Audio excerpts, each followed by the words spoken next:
లంచం దారిలో ఉద్యోగం, డబ్బు తీసుకొని మోసం చేసిన శానిటరీ ఫీల్డ్ అసిస్టెంట్, కార్మికులకు జలగల్లా పట్టి పీడిస్తున్న కొందరు ఎస్ఎఫ్ఏలు, అవినీతి కేర్ ఆఫ్ అడ్రస్గా జిహెచ్ఎంసీ. అదంటే లంచం తీసుకొని కూడా హ్యాండ్ ఇచ్చాడంటే ఈయన.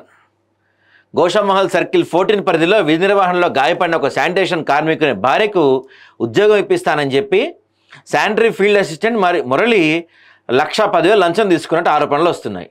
డబ్బు తీసుకున్న గత 2 సంవత్సరాలకు ఉద్యోగం కల్పించకుండా కాలయాపన చేయడంతో బాధితుడు ఈ విషయాన్ని సోషల్ మీడియాలో వీడియో ద్వారా వెల్లడించారు.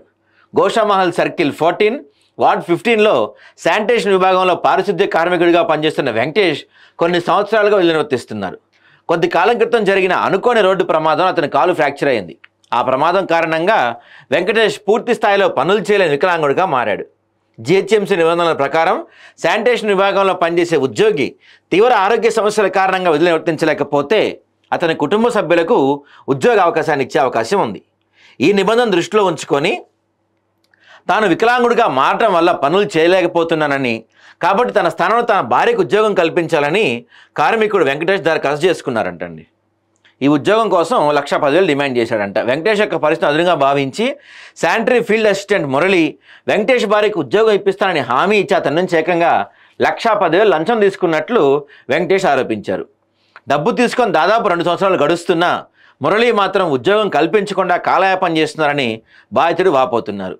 ఉద్యోగం ఇప్పించే ఉద్దేశం లేకుండానే ఎస్ఎఫ్ఐ మురళి తనను మోసం చేశారని వెంకటేష్ ఆవేదన వ్యక్తం చేశారంటండి. పాపమైన కార్మికుడు చూడండి, ఈ వెంకటేష్ ఈ 1,10,000 రూపాయలను వడ్డీకి తీసుకోవటం వల్ల ఇక్కడ భార్యకు ఉద్యోగం రాక అక్కడ వడ్డీ చెల్లించలేక తీవ్ర ఆర్థిక సమస్యలు సతమతమవుతున్నారు. ఈ అన్యాయంపై నిరసన తెలియజేస్తూ వెంకటేష్ ఈ మొత్తం విషయాన్ని వివరిస్తూ ఒక వీడియోను సోషల్ మీడియాలో పోస్ట్ చేశారు. అది ఈ ఆరోపణలపై గోషామహల్ సర్కిల్ 14 డిప్యూటీ కమిషనర్ తక్షణమే స్పందించాలని కార్మిక సంఘ నాయకులు డిమాండ్ చేస్తున్నారు.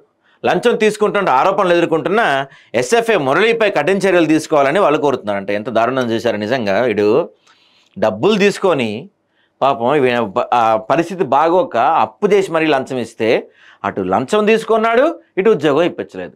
దొంగలు ఉంటారు, అందుకే లంచాలు అంటే ఎంకరేజ్ చేయొద్దు.